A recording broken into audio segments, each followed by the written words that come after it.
Առավոտյան ժամը 7-ից կանանց լուսաբացը հաճելի գույներով, փուչիկներով, գարնանային ծաղիկների բույրով ու ժպիտներով էին փորձում լցնել Սիսիանի երիտասարդական ակումբի անդամները, տեղի Հրշեջ փրկարարական ջոկատի հրամանատար Գարիկ Հովսեփյանի նախաձեռնությամբ ու աջակցությամբ։ Հայկինը արժանի է գնահատանքի եւ սիրո, համոզված է երիտասարդ հրամանատարը։ Կինը գեղեցկություն է ծաղկի նման, թող կանայք միշտ լինեն գեղեցիկ, կանացի։ Մեր համար հենց ամենակարևորը այդ է, որ մենք արդեն առավոտ շուտ տեսանք նրանց ժպիտը։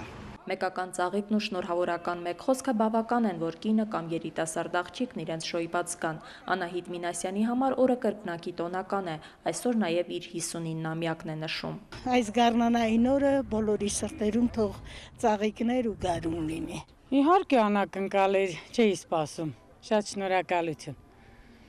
Բոլորին մաղթում եմ երջանկություն բոլոր մայրերին, աղջիկներին։ Բոլոր կանանց շնորհավորում եմ, առողջ լինեն, երջանիկ։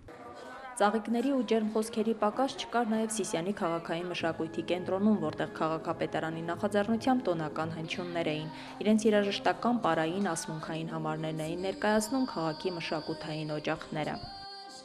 Մեկ անգամ եւս փորձում ենք գովերքել, նաև ասել, որ մենք ձեր կողքին ենք, եւ մեկ անգամ եւս փորձում ենք ասել շնորհակալություն իրենց ամեն ինչի համար։ Համոսահյանի անվան քաղաքային մշակույթի կենտրոնի ժողգործիքների անսամբլի մենակատար Անուշ Աղաջանյանը Աշող Երամի «Մայրիմ» երգով է իր սրտի խոսքն ու ջերմությունը հասցնում կին հանդիսատեսին, նրանց շարքերում նաև իր մայրն է։ Կարծում եմ այսօր ամենաճիշտ ու ամենահարմար տարբերակն է շնորհավորելու։ Ցանկանում եմ, որ լինեն առողջ,